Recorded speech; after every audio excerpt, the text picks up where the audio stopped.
Hi అండి, అందరికీ నమస్కారం. శ్రీ మాత్రే నమః. త్రివిక్రమ రాత్రి వ్రతం వింటున్న వారికి స్వాగతం. అందరికీ అమ్మవారి ఆశీర్వాదం అష్ట ఐశ్వర్యాలతో తూలి తూగాలని మనస్ఫూర్తిగా కోరుకుంటూ ఉన్నాను. విష్ణుమూర్తి అవతారాలలో ఒకటి త్రివిక్రమ అవతారం.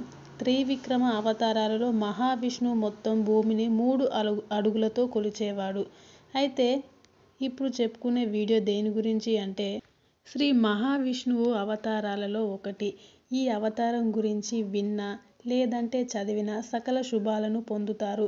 దైవారాధన సమయంలో ఎవరైతే త్రివిక్రమ పరాక్రమాన్ని స్మరించుకుంటారో వారికి నిత్య సౌఖ్యాలు కలుగుతాయని ప్రతీతి. అయితే ఇప్పుడు వామనుడిని త్రివిక్రముడుగా కూడా పిలుచుకుంటారు. హిందూ పురాణాల ప్రకారం శ్రీ మహావిష్ణువు యొక్క అవతారాలలో 5వ అవతారం. దేవసుర యుద్ధంలో ఇంద్రునితో ఓడిపోయిన బలి రాక్షస గురువైన శుక్రాచార్యులు దయ వలన బ్రతికి గురుపదేశంతో విశ్వజిత్ యాగం చేసి బంగారు రథము, మహాశక్తివంతమైన ధనుసు, అక్షయ తునిరములు, కవచము, శంఖములు పొందుతాడు. గర్వితుడై ఇంద్రుని మదనించేందుకు అంటే చంపేందుకు రాక్షసులందరినీ ఒకచోట చేర్చి యుద్ధానికి సంసిద్ధం చేసేవారు. అమరావతిపై దండెత్తి బలి స్వర్గంపై అధికారము సంపాదిస్తాడని అనుకునేవాడు. అయితే ఒకసారి బలి చక్రవర్తి భృంగుకచ్చం అనే చోట అశ్వమేధ యాగము చేయుచున్నాడని వామన భగవానుడు విని అక్కడికి వెళ్తాడు. ఒక విధమైన రేలుగడ్డితో మొలతాడును యజ్ఞోపవీతాన్ని ధరించి శరీరంపై మృగచర్మము, శిరస్సున జడలు ధరించిన వామనుడి రూపాన్ని ధరించి బ్రాహ్మణ రూపంన యజ్ఞ మండలంలోకి ప్రవేశిస్తాడు. అయితే ఒక పాదంలో భూమిని కప్పి దేవలోకాన్ని 2వ పాదంతో నిరోధించి జగలాలన్నీ దాటిన త్రివిక్రముడు మరలా వామనుడై బలిని చూస్తూ నా 3వ పాదానికి స్థలము చూపించమని అడిగాడట. అంటే ఎలా అంటే విష్ణుమూర్తి 3 అడుగులతో మొత్తం భూభాగాన్ని ఆక్రమించాడు.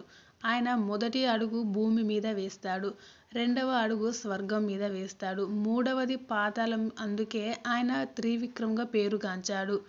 శ్రీ మహావిష్ణువుడు వామనుడుగా అవతారంలో నా 3వ పాదానికి స్థలము చూపించమని అడిగాడట. అప్పుడు బలి వినయంతో నీ తృతీయ పాదాన్ని నా శిరస్సుపై ఉంచమని వేడుకున్నాడట. హరి బలిని ఆశీర్వదించి ప్రహ్లాదునితో సుతల లోకానికి పంపి తనే ఆ లోకానికి ద్వారపాలకుడు కూడా అయ్యాడు. బలిని అడిగి సంపాదించిన లోకాలను తన సోదరుడైన ఇంద్రవాకిచ్చి సంతోషపరిచాడట.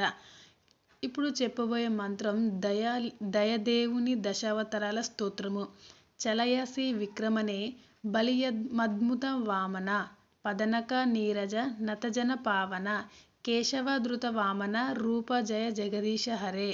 ఈ వామన అవతార గాథను విన్నవారు లేదంటే ఎక్కడైనా పుస్తకాలలో చదివినవారు, పేపర్లో చదివినవారు కూడా సకల శుభాలను పొందుతారు. ఈ యొక్క వీడియోని మీ ఫ్రెండ్స్కి, రిలేటివ్స్కి షేర్ చేయండి.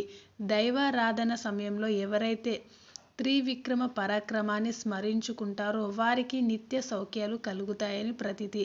తప్పకుండా నా వీడియోని సబ్స్క్రైబ్ చేసుకోండి.